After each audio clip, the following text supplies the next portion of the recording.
All right, so if you have been struggling to really connect with your audience lately, and like the messaging that you're putting out uh, to your crowd, it's not like people are not responding. They are just watching it but not taking action, and you feel like there's some disconnection between your offer and the crowd that you're trying to serve.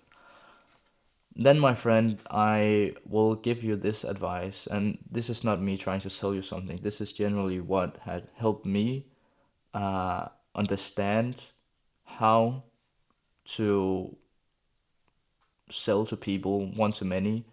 And the principles is the same if you're doing online and if you're doing it offline. But the thing that I did was that I went and took a deep dig down in all the old direct response copy. And you see, back then, people would send out direct mail like a piece of paper. They would send it out with the postman, like the seller would send it out. That will then end up in the prospect's um,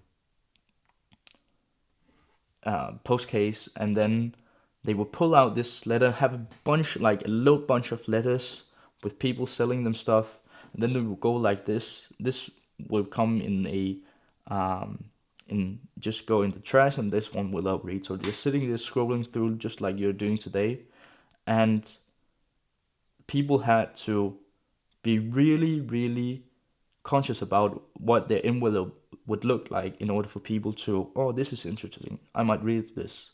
And then after they've been gone through this gatekeeping um, and like be sorted out, they would take this mail pile of mails that they want to read, and then they open the envelope, read the whole thing, and that copy had to be so good that people would actually clip out this little coupon that was sitting in the bottom and write their name and their address, put their hard-earned dollar bills in another envelope with this coupon, and send it back to with the postman, with the mailman, to the address where this mail was coming from. Like, imagine how good copy you had to write, how good of an offer you had to write in order for people to go through this hard process in order to buy something that they really wanted to buy. Like, things needed to be so damn good. And I think people have just become lazy now. Like, you can just write a mail, send it out. You can just post a video like I'm doing here on YouTube. You can just post a story on Instagram, but there's not really some effort behind it and some real thinking of how can I like affect this human being to buy this product that I know they need in order to help with their problems. And see, like whenever you read old mail letters, whether it's from Dan Kennedy, Gary Halbert, or even older like Eugene Schwartz, David Ogilvy, uh, and even further back, Claude Hopkins, and all these legends in advertising and copywriting, like when you really sit down and study it and see how you can implement it in today's day and age, like it's just a whole nother world that's opening up for you. And like there was so much more thought process to it. Like they had to come up with a big idea, and when you can do this today, like you would just have such a competitive advantage when you really sit down, come up with a credible or a big idea. Like you will just be ahead, so much ahead of the rest of the competition. And I can give you an example from a Gary Halbert letter. Like he was writing this, he had this campaign for a company, a girl who sold like skincare, and he sat down and I thought, like he said, he used, if he had 10 days, he would use 9.5 to think of the big idea, and then use the half of the day to write out the letter or the ad. And what he came up with, like most people, they would just say, this is the best product, this is like, I have this for her. But the headline for this was actually not the, I can tell you the other headline, but this was an ad for a perfume.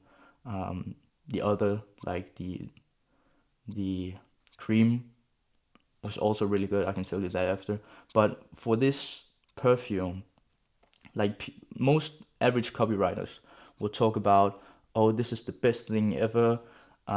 This will talk about the testimonials and like reviews from the product. But what he did, what he used the 9.5 days to come up with, was like the manufacturer had to swear on her oath to her husband or to the crowd that there was no illegal sexual stimulant in it. Like, do you see how much curiosity that spikes? Like, people, it's creating this big idea about, people are now thinking like, is there really a legal sexual stimulant in this? And that's, it's just so much more advanced and like captures people's attention and want to read, instead of just, this is the best product, you need this because X, Y, and Z. And it's so genius.